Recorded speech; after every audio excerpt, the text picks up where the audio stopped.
Okay, let's start from the very beginning. I apologize that you guys couldn't hear me. Um, so what, just to kick off, last week we had a pretty significant pivot with regards to the risk on tone of the overall markets with the FOMC meeting at being at the center of all of that. The FOMC meeting providing confirmation that the pricing that the bond market was providing of three rate cuts for 2024 was reiterated by Chairman Powell, and the median dot plot that we saw. And equities overall responded positively and rallied on the back of that news. So that was positive out of the FOMC meeting, confirming that inflation is at a level where the Chairman Powell felt comfortable enough to communicate expectations for three rate cuts for 2024.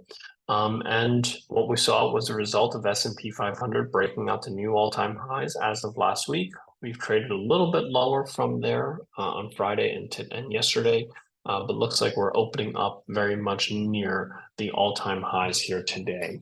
The one thing that I do want to point out here is that we have higher highs in price that is no longer being confirmed by higher highs in momentum. This really is one of the signs of exhaustion that we see here with the overall markets, and is an overall concern that I have with the health of this market rally. So we see this not only on the S&P 500, but we also see it on the NASDAQ 100 index. And note that over the past roughly 3 weeks or so, the NASDAQ 100 index, even though printed a new all-time high at the end of last week, has really not moved much other than sideways for nearly 2.5 weeks now. And as you can clearly see this from the momentum indicator, even though it's positive, it is clearly decelerating. So participation is not here from the technology stocks that have led this market rally. Instead, we've seen some broadening out of this rally, and we'll take a look at the evidence of that. But IWM value stocks not participating in this move, as you can see, did not make a higher high in price, and also showing negative a momentum that's continuing to slow down here. This really speaks to the fact that we don't have a true broadening out of the rally, even though if you look at the RSP, the equal weight S&P 500 index, this did make a new high. It actually outperformed the market cap index, speaking to the fact that there is some broadening out of the rally. But the question is whether or not if that's enough, because it has the same exhaustion here to the upside, higher highs in price not being confirmed by momentum. It's certainly one of the concerns that I have with the overall market rally.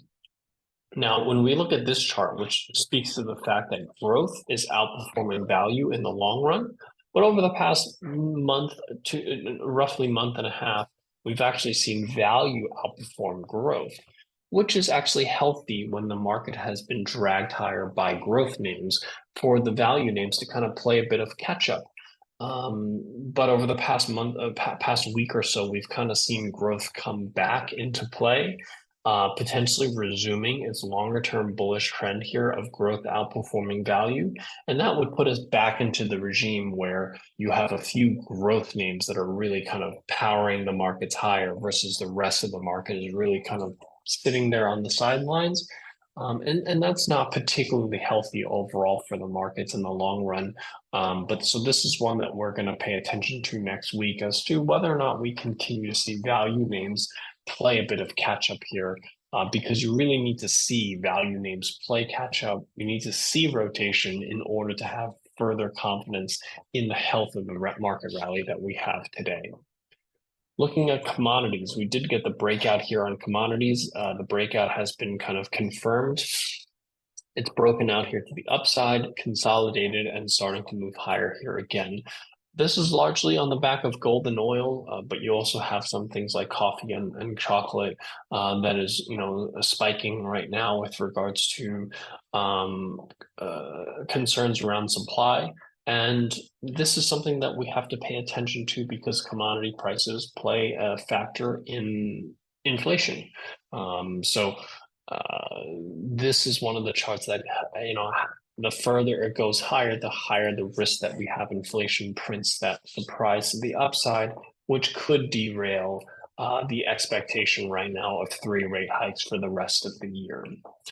High yield corporate bonds continue to give us a bit of a risk on signal. We've talked about the fact that over the past 6 months or so, we've had this big rally here in high yield bonds, followed by a period of consolidation, which is typically healthy after a big move, but we've now broken out to the upside. So continuing this trend to the upside, and you can actually project this out as to how much higher this has to go. And this is a strong risk on signal that the equity markets is currently responding to from the bond markets.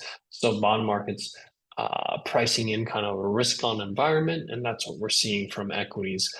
Same thing from the VIX. We've seen the VIX trade as low down into the 12.5 handle last week on the back of the FOMC meeting.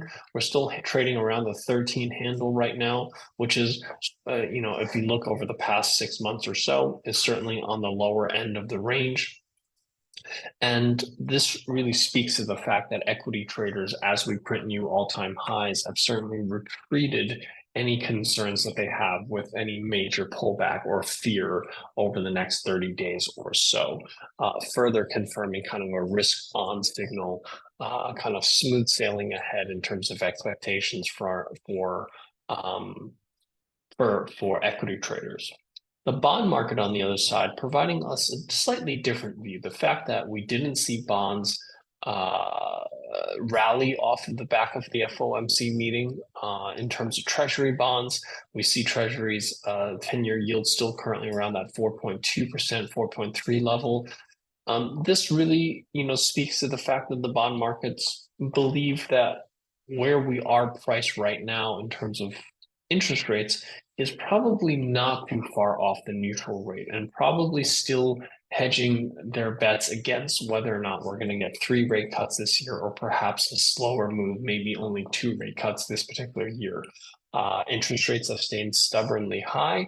This obviously has a bit of a drag on the overall economy, certainly has drags on certain sectors, like utilities and real estate. So this is something to factor into as you're looking at individual sectors. TLT, as I said, off the back of that FOMC meeting last week, really didn't see a strong positive response to that. So overall, the trend here for TLT is neutral, but pressuring a bit more to the downside. And the 92 is that major support level. We'll see whether that holds over the next few trading sessions, or if we start to break lower from here. It is trading into this apex, so we'll see from this price action as to whether we get that breakout or the breakdown from that. Let me just go back, sorry.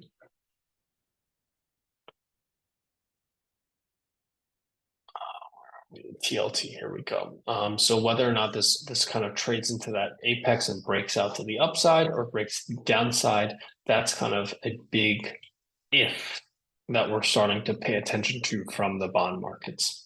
Looking at the US dollar continuing to trade sideways. We've been talking about this 102.5, call it 104.5 or 105 to the upside, this trading range. Expectation is that the dollar will continue to rally into that top end of the range and maybe trade sideways. Really expecting more of a sideways dollar here at the moment as central banks kind of jockey for who's going to cut rates first, who's going to, we saw Swiss National Bank cut rates earlier this week. Switzerland did not experience inflation like the rest of the world, so they were actually first.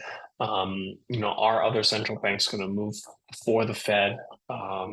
It's kind of playing a little bit of a game of chicken right now as to who's going to take the risks of cutting rates first. And we obviously see a pretty wide variety of policies across global central banks right now, with Japan raising interest rates, multiple developed country central banks saying that they're not going to cut rates anytime soon. So the Fed is kind of sort of in the middle of that right now, and that's why the dollar largely trading sideways as a result of that. Looking at gold has continued to build this base above 2150. Which is the new all-time high that we've put in a few weeks ago, forming this base, really kind of potentially forming the base for further higher prices on gold. That is currently our base case, is that gold has broken out to a new all-time high, holding those new all-time highs and building a base for further upside. Oil, similarly broken out above this $80, $79 resistance level, forming a bit of a base after that breakout, potential further upside into the $90 level here to the upside for oil. And this, again, also has impacts on kind of our calculations into inflation. It's obviously an input price into a lot of businesses, small businesses, medium businesses, airlines, transport stocks. These are all types of sectors that are affected by higher oil prices. So this is something that we have to consider as we think about what the trajectory of the Fed is based on important important inputs such as oil prices. Looking at the individual sectors, I want to point out a few different sectors that are worth paying attention to here right now. So looking at consumer discretionary, one of the things that's important to note is that consumer discretionary over the past month or so has really done nothing other than move sideways, which actually means that if you look at a relative chart, consumer discretionary actually peaked against the S&P 500 back in July. So it continues to underperform as a sector and is trading near 52-week lows from a relative performance perspective. And this is really something that we have to take into account as we're looking for opportunities in this sector that has largely been leading the markets higher here, but has actually continued to underperform. Financials actually continues to perform quite well, trading higher here, both on an absolute and on a relative basis, outperforming the overall markets. So financials, certainly one of the few places that actually showing outperformance here in the broader markets. Taking a look at healthcare. Note that healthcare really hasn't moved much in the past month or so from an absolute basis, but that also means on a relative basis, trading at a new 52-week low. As you can see, healthcare has peaked back in April of last year, and since then has continued to underperform the S&P 500. So if you're looking for places to invest, healthcare is unfortunately not one of the places to be paying attention to. Materials, on the other hand, true breakout here to the upside that's been confirmed by outperformance relative to the S&P 500 is one of the places that you will find performance here. Not many household names in this particular sector, but if you're looking for opportunities, both industrials and materials, as you can see over the past couple of months, strong outperformance. So outperformance on an absolute basis, outperformance on a relative basis. This is really where you want to be paying attention to with regards to opportunities here to the upside. Looking at real estate also, as you can see over the past couple of weeks, actually started to trade lower, and that relative performance extremely poor over just about any time frame you look, long-term or short-term, continues to underperform the S&P 500, printed a new 52-week low from a relative basis, pointing to further weakness ahead for real estate. A couple of other charts that I think are worth paying attention to, sectors that maybe some of you follow, maybe not all of you, but marijuana, certainly one of those sectors.